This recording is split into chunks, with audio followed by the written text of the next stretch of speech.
izwi lesiphambano wabhubhayo lingubuwula, kepha kithina esisindiswayo lingamandla. 1 Corinthians chapter 1 verse 18. Usizina Ile nabo buhlungu bubukile nambo bubele obukhulu onqamlezweni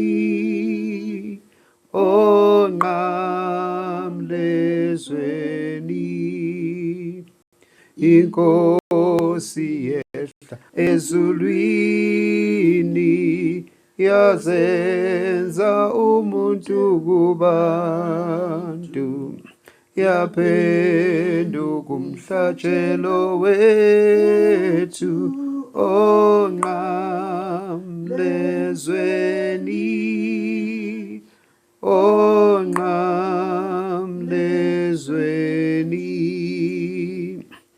zabheka izithunywana phansi zakolozela futhi enzansi zibona nasi onqamlezweni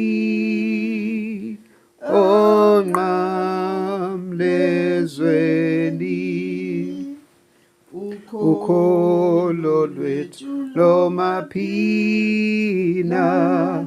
ithemba lethu lomaphina uthando lwethu lomaphina onqamlezweni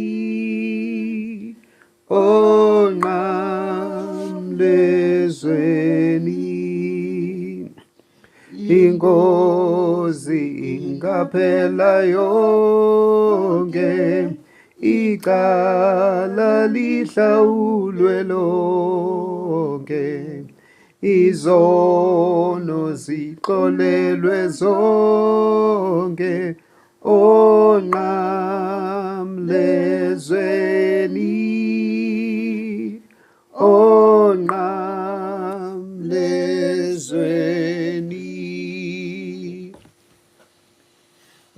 Korinte, 1 Corinthians chapter 1 verse 18.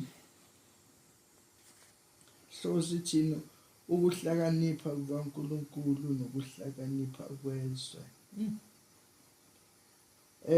Ngokuba izwi lesiphambano kwababhubhayo lingubuwula, kepha kithina esisindiswayo lingamandla kaNkulunkulu. Ngokuba kulotshiwe ukuthi ngiyakuchitha ukuhlakanipha kwabahlakaniphileyo nokuqonda kwabaqondileyo ngikwenze ize. Kusho uNkulunkulu lapho lisho khona ukuthi ukuba izwi lesiphambano liwubuwula kwababhubhayo, ngoba namhlanje izwi lesiphambano uma kukhulunywa ngendaba kaJesu Kristu nesiphambano ibukeka iyinsomansomana elungele abelungu engalungelanga thina abantu.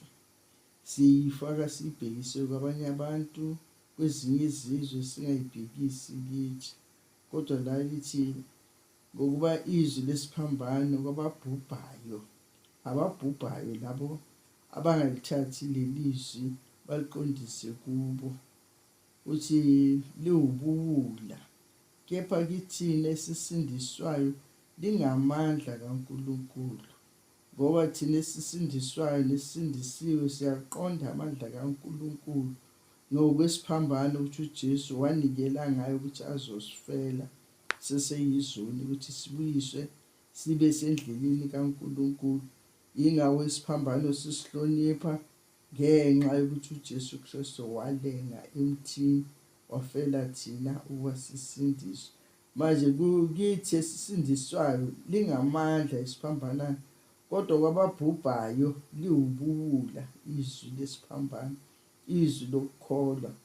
Ngithi mangicabanga ukuthi lokukholwa lokho ukuqineneka kwezwi likaNkulunkulu akusuki la, kusuke emandubeni le uJesu angakafiki, waze wafika. Le ndaba kaNkulunkulu iloko impitshizwa, icindezelwa, kepha ngoba ikaNkulunkulu akekho umuntu ozoyivala. Iloko iyaputshuka, iyaphumelela. uJesu naye waze wafika, waze wadlula emhlabeni, kodwa leli zwi lakhe lokhu sashumayela. Ngabe laziwayo wonke umuntu, ngabe sikhuluma ilimi eli-1, sikhuluma ilimi lezulu, sikhuluma ilimi lokuba abantwana bakaNkulunkulu, kodwa ngoba liwubuwula kwababhubhayo akwenzeki lokho. Kuba yingcosana ekhulumayo ngalelizwi. Ngiyibone ledi sihambile masideliver sesibuye, uthole ukuthi ngiyasho ukuthi udriver uyasho ukuthi labantu laba basuka kude kangaka bayele Sinawani, omunye ule Pimville, omunye ule yaze bo Glen, kepha labantu laba beza endaweni e1 kude.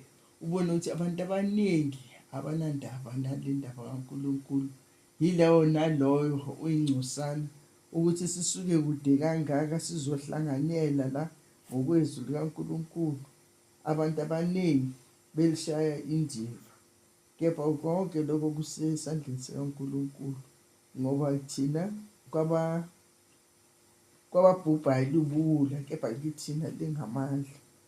Uthi ngokuba kulotshiwe ukuthi ngiyakuchitha ukuhlakanipha kwabahlakaniphileyo nokuqonda kwabaqondileyo ngikwenze ize, kusho uNkulunkulu.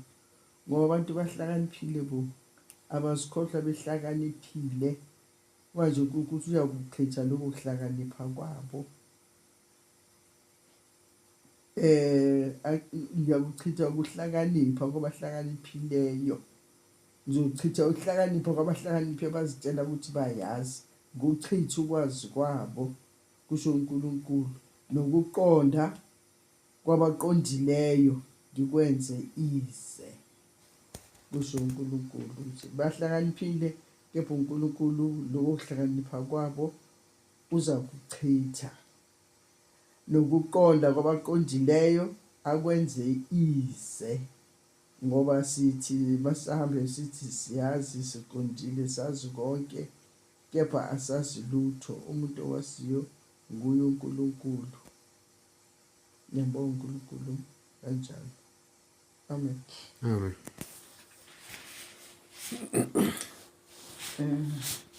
Number 3, 4, 5.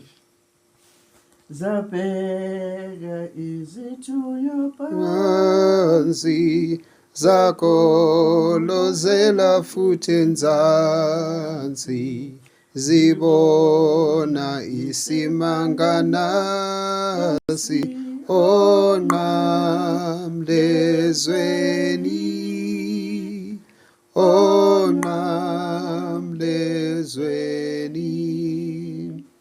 Ukholo lwethu lomaphina, ithemba lethu lomaphina,